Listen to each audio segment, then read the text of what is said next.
hold the butter and the syrup. I think you just lather the pancake in butter and the syrup. I do Like- peanut butter.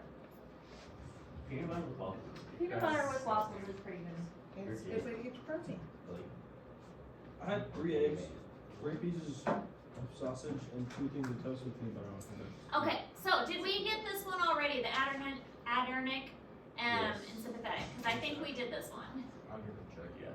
Yeah. Yeah, I had Okay. this one.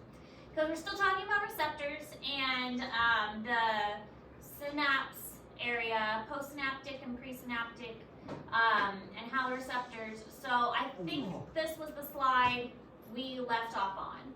Let's get this one out. I'm hoping to get through the receptors and then move on to our next one, which is brain development and then parts of the brain and what the brain does. With parts of the brain, we are going to have to learn a little bit of anatomy in order to understand. We're not going to get really in depth with the parts of the brain, but we are going to have to learn a little bit of the anatomy to make us understand it. Anyways, so we're still learning about, it seems like a long time ago because we talked about it, what was it, last Thursday, I think? The different kinds of receptors. So we're at the glutamateric receptors, and they're located primarily on the membrane of the neural and the glial cells. So remember, the glial cells are a different type of, like a supportive cell of the nervous system. So they aren't the actual like nerve cell itself, they're a supportive cell. And they're mostly prominent in the brain, and they're good for neural communication, memory formation, learning, and regulation. So these receptors are especially important when we're trying to learn things, when we're forming memories, that kind of thing.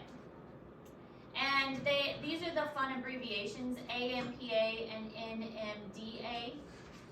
So amino 3 hydroxy. So that's instead of this fun word. Well, it's instead of learning this fun word, amino 3 hydroxyl 5 methyl 4. They are not. It's not you. Yeah, I was on the edge of my seat. Coach Combs walked by and they freaked Wait. weird.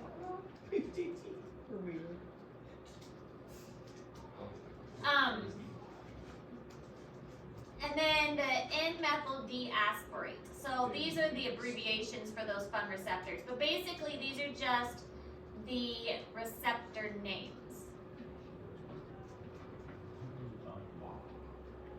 And they are going to trigger What is the responses. What is that first letter in the AMPA? What is that first letter? Alpha. Alpha. Alpha? Yeah.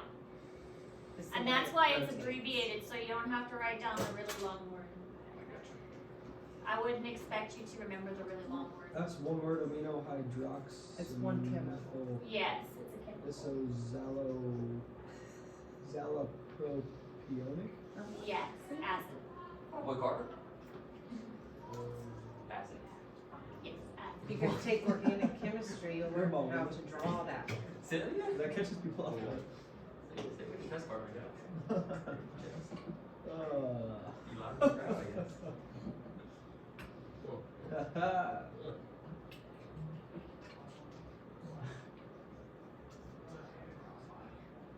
Bless you. This one, Caleb worked all year in the concessions, and then when we're done working concessions, he's not going to the senior trip because he's not the real his friends. That's nuts. I think I had them. He's in the room with me, Starbucks, and Zoe, and he's like, nah. Such a valid rumor. No, does he bring out so much fun?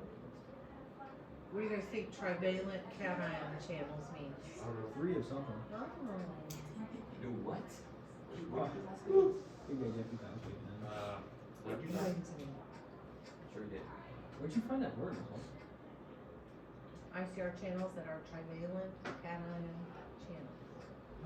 Tri is 3. Mm-hmm. Valent is outside. Ah, The 3 outside cations break down. So 3 outside breakdown channels. Bang. I'm not going to expect you to know that much detail. Genius. This I know. system has so much that you need to remember. I'm not going to expect you to know Basically, yeah. that detailed. But this is in Google Classroom, and it shows how the different receptors transmit the information. So we've got the vesicles, we have the receptors here, and then the vesicles are transmitting that information. Remember, we're going from electrical to chemical to electrical again, and the receptors are picking that up, and we have our presynaptic and our postsynaptic, and then we have our synaptic cleft in between. And then I like this picture because it does have a little descriptor underneath explaining what's happening in each stage. Alright, so sometimes the response can be fast and sometimes it can be slow, but with ion channel receptors, ion flow is typically very fast.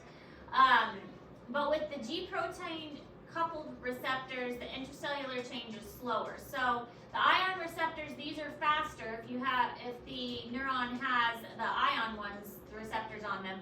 But if it has a G protein coupled receptor, then it's going to have a slower reaction. So sometimes the transmission is going to be slower, sometimes it's going to be faster. It depends on what kind of receptors are present. Some of my keys aren't working. Break your Chromebook. Yes.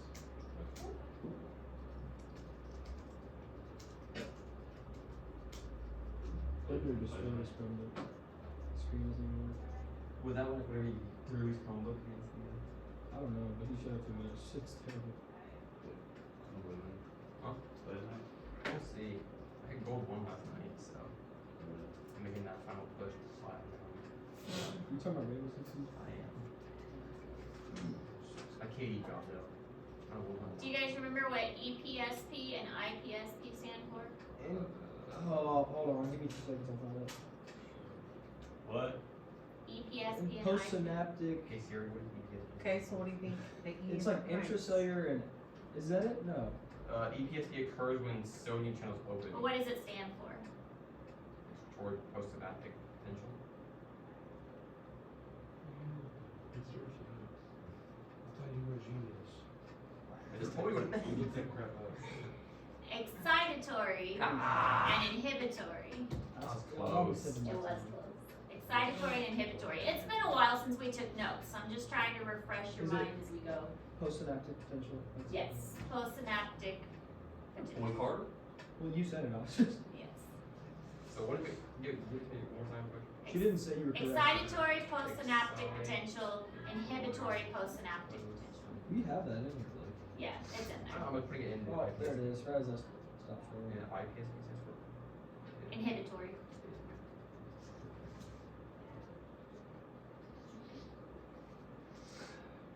Looking around if I even know. English. Really. Spoke English.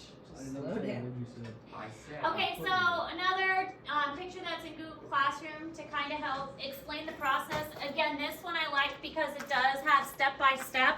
It also has it numbered, so it shows 1, 2. Let's try and find the. Oh, there. 1, 2, 3, 4, and 5, and then it tells you what's going on at each stage. So it's a really good kind of just review for you. And this one also says 1, and then 2, 3, and it tells you step by step what's going on at each stage.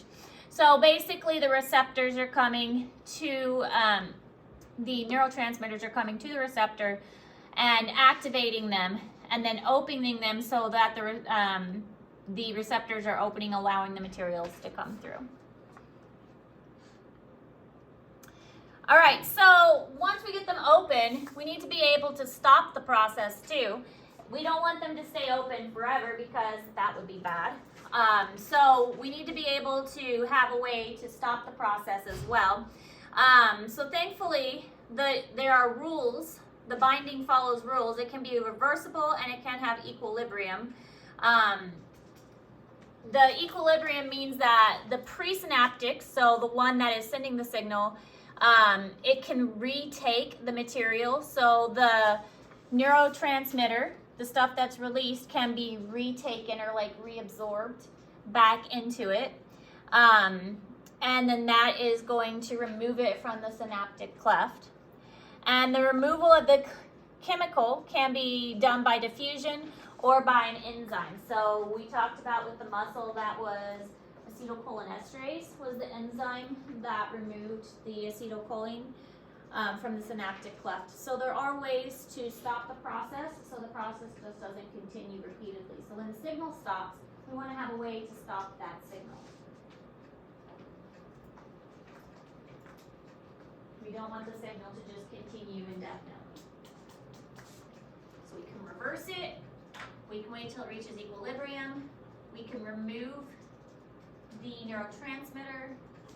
It can diffuse out through the synaptic cleft, or an enzyme can deactivate it too.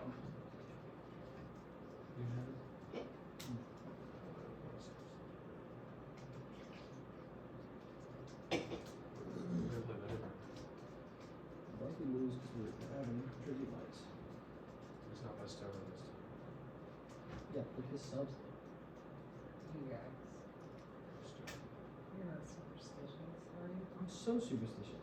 He does something to it. Every time we get subs, we've lost. The past 4 That's years. stuck in your head. That's just stuck in your head. If you think you're gonna lose. No, it's not that I you're think gonna we're gonna lose tonight, but like the mojo, like it's every time we play Salisbury too. It's like the subs just curse us. No. I'm serious. The past All in your head. If you Since all lose Tanner- tonight, since you Tanner won't was a be senior, ever. they All got in your subs head. his senior year. Last year when we played Salisbury, we got subs. So start a new Do you think maybe tradition. it's And I told Salisbury and not the subs? I think it's the subs. Get going. Start a new tradition, get something else, and Yeah. say, now that we've got this is going to Well, be it's our not- winning There you season. It's not us, because Fisher tells us, he's like, oh, and by the way, Sterling's bringing you guys subs. You need to have And I'm like, we lose every time! Stop giving us subs! Correlation does not equate to causation. Oh my, yes it does, Miss No, Fence. it doesn't. That's funny though. How are you not superstitious? I guarantee you're superstitious. I have a certain spot. I am whenever a the Chiefs- science professional. You Whenever think I the would be Chiefs play, I have a certain superstitious? spot everything with it. Superstition is real. I'm I not have a superstitious spot. at all. Okay, so here are some ways that you can stop the transmission. It can diffuse out through the synaptic cleft, so it can just come out this way. You can have the enzyme that is going to uptake it, or it can go back into the presynaptic neuron as well. So the transmission can stop when the neurotransmitter is gone. As long as the neurotransmitter is there, it's going to continue to be activated. So the presynaptic modification takes place at the axon terminal near the synaptic bulb. So here is our dendrite and our axon, and then here's our axon terminals and our synaptic bulbs. This is where it's going to come into contact with our whatever is receiving the signal. It allows for local or specific controls. So you can modify whatever activity is necessary by looking at whatever, by modifying the presynaptic terminals. So whatever is going on here at the end of the axon, you can modify that, and that can also modify whatever signal is being transferred.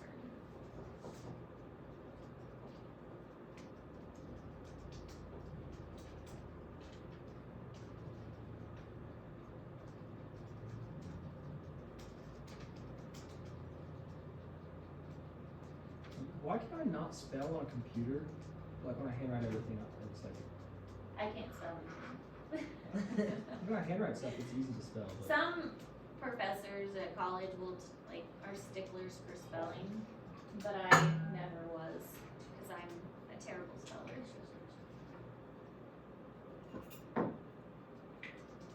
especially when you got words like the first line. It's like a sentence. It was like a whole sentence word.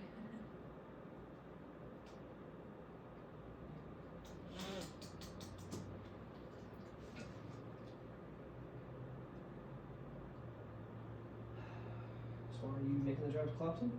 Uh-uh. What about if you make it to District 32? Maybe. You bring Franklin? Huh? You bring Franklin? Uh-huh. Maybe. So we're all I feel like you want to watch. He does.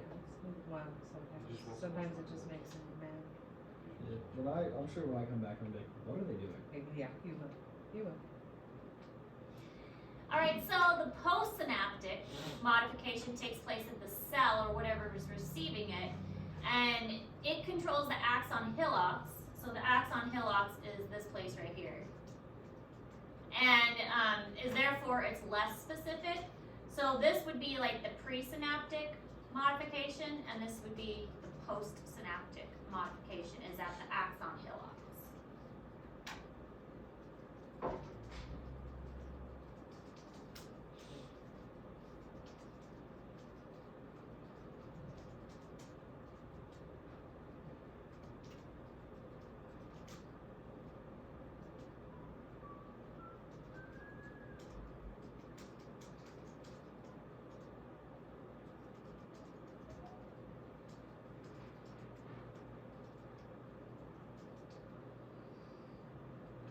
Let's take a pet bus so we make to the championship.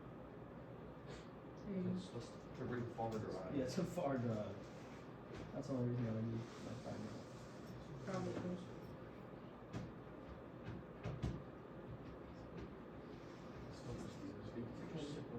Yes. I like that. No. Carter, let's focus It's on on Saturday. let's focus on No. this. Yeah, you gotta win tonight before. I know, I'm just- the others. Normally like 8. And you may not win because of the subs, so. If you all lose today, you all are. No, I think we can play the game like Like I I did did. before. Say, if you lost to Westran, like, So should I not pay $10 to stream it? no, it's gonna be a blow. So Might as well just watch the Twitch. the postganglionic neurons innervate the smooth muscles. So smooth muscles, okay? Think of the smooth muscles are the within like the digestive tract, and remember how when we talked about how smooth muscles contracted, they were different as far as the skeletal muscles. And so since there are no end plates within the smooth muscles, it's a little bit different.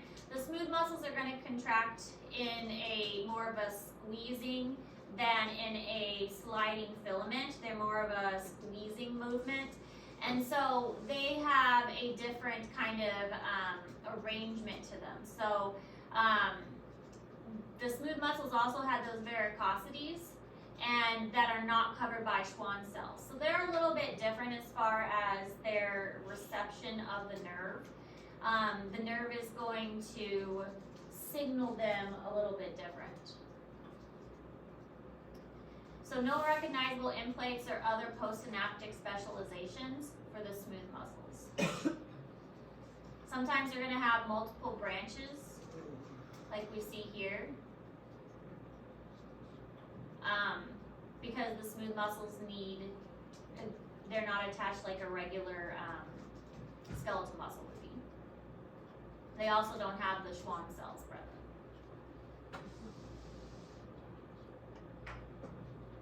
Well. When.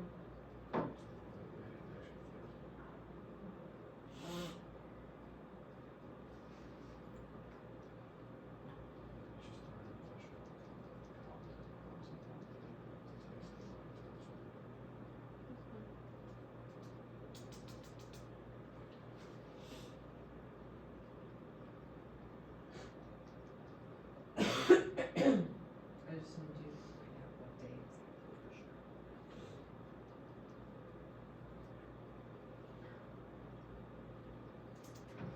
So the transmitter is released at each varicosity, so each of these bubbles is where the transmitter is released, and many locations along each axon, and one neuron innervates each effector cell. So one neuron is going to be able to send the signal to each of these varicosities instead of like each of the synaptic clefts. So each of these little bumps is going to receive a signal instead of each axon.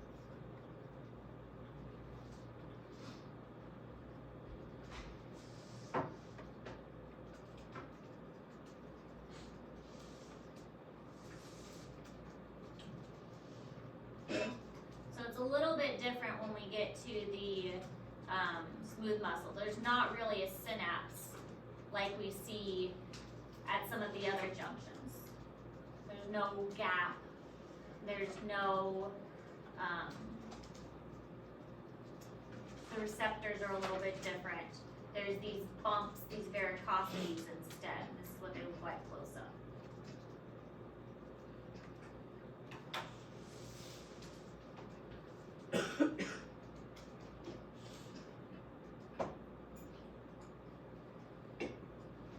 That's what I saw. I bet it's pretty hard for Frank to come watch us play, especially when he was on. When you play on one of the best teams. Mm-hmm.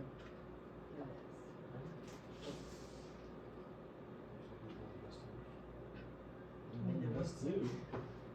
Got second place in the state of senior, first place year before. You can also have something called a divergent synapse, a junction that occurs between a presynaptic neuron and two or more postsynaptic. So basically, it, like the name suggests, diverges. And the stimulation of the postsynaptic neuron depends on the temporal stimulation. Remember, temporal was multiple signals, so it's gathering multiple signals together to increase that summation, so building it up and building it up. So a divergent one, it's the breaking it down here and dividing it up between different neurons.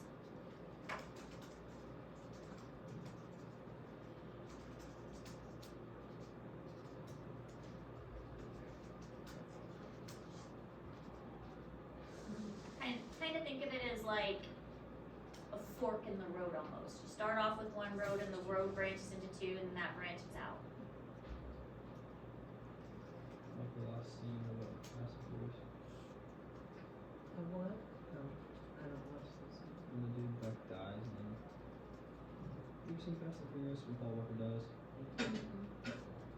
Like he died in real life, but they like kept his character. Oh, yeah. I mean, I did watch it, but I don't.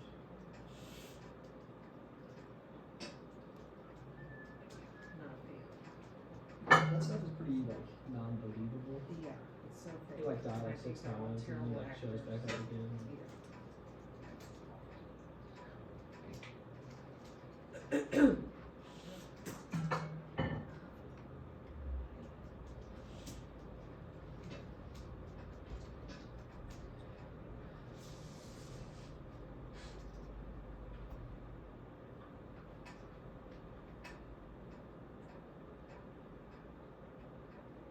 Okay, so convergent is the opposite. A junction between two or more presynaptic neurons with a postsynaptic neuron. So, like the name would suggest, two coming together. So divergent would be like a split, and convergent would be two coming together, converging together. The stimulation of the postsynaptic neuron depends on the spatial summation.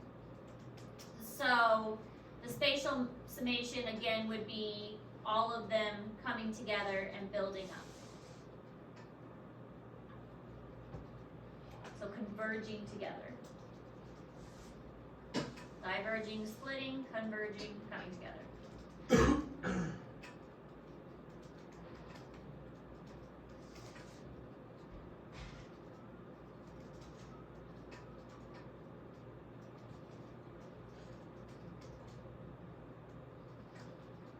And I think we're getting close to the end of this section. Which means.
talking about like actual fighting it?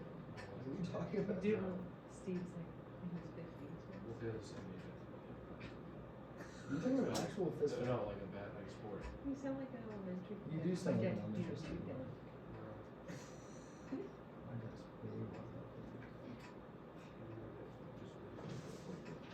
I would agree. I thought you were talking about like my dad games. All right, so there's also something called agonist, is a substance that mimics a specific neurotransmitter. So this is more of like a drug, and it is able to attach to the neurotransmitter receptor and produces the same action that the neurotransmitter usually produces. So basically, it is a drug, and it the neurotransmitter it like simulates it. It does the same thing a neurotransmitter would do. So drugs are often designed as receptors. I can't say the word agonist. Agonists. So this is going to demand that the body do certain things. It binds to the receptors and tells the body to do certain things by binding to the receptors. So there are Like in various. English, What? protagonist, antagonist. Yeah. Same root word. Yes. Rose. Basically, yes.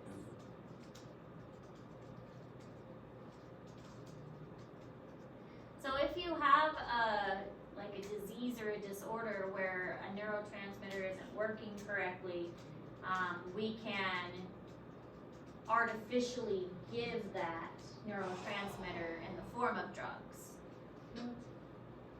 So what would be a disease or a disorder, do you know, of like a neurotransmitter problem? No. If there's an example.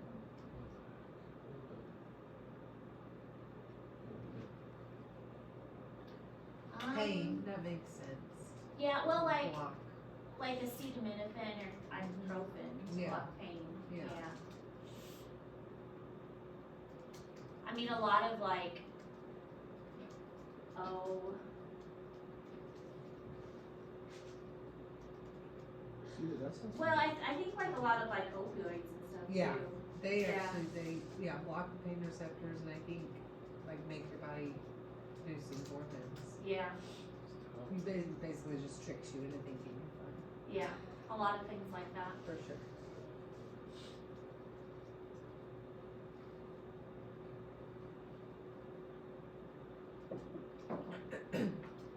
Well, and even things like beta blockers for the Mhm. heart Yeah. would be a good example. Yeah. So that your heart wouldn't like pass the signals. Mm-hmm. So antagonists, there we go. Drugs that bind to but do not activate neuroreceptors, so that if your body doesn't want to activate the receptors, they block them. So maybe your body was activating them too much, or like as Lorna was saying, the pain receptors. Maybe you don't want the pain receptors activated, so takes Tylenol, take ibuprofen, it blocks the pain receptors. As you know, my mom was in the hospital, and so they had her on different pain meds and stuff, and so it was blocking the pain receptors. Morphine would be Yeah. another example. And it really doesn't fix you, it just kind of puts a blanket Yeah. on the symptom.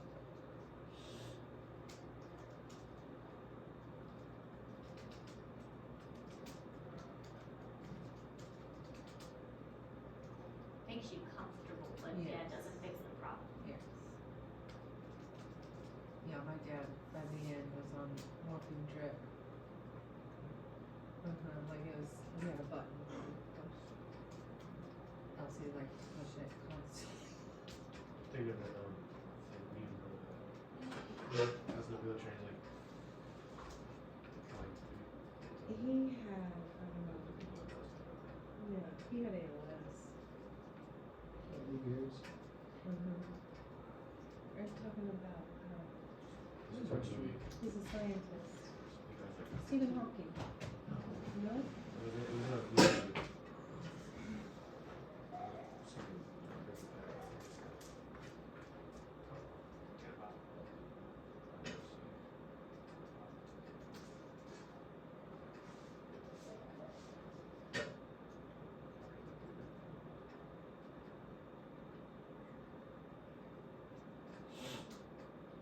But that's another reason why opioids are so very addictive, because they trick your brain into thinking you feel great. Because they block the bad things. Yeah. Have I tried it? Yeah, I was prescribed it though. That's the difference. So this is kind of how it works. When you have the agonist, which is the drug, and then you have it blocking it. So this would be like a normal one, where this is what is supposed to happen, but then you have the drug that comes and blocks it so that it can't activate. So when it is fully blocked, the activation can't happen. So the blue is supposed to be like, this is how it's working, this is what's supposed to happen. But when you have the drug coming in blocking it, the activation can't happen. So the drug will come in, it'll block the receptor prevents it. Sometimes, like if you take like a low dose, it only prevents it a little bit, and so there's less activation. That's why doctors will modify the dosage a lot. Okay. How much time we got? We'll go ahead and stop here, because I do want to do, I have a lab planned, and I do want to get started on the lab and give you some time to do the lab, and we'll pick back up with the rest of the notes tomorrow. So the lab is a response lab, just check your response time. Ooh. Yeah, and I have to see if I can find something else for the other portion of the lab. But the first part of the lab we can do to check our response time, and we will start that, and it'll probably, we're not going to be able to finish it today, but we can at least get it started today.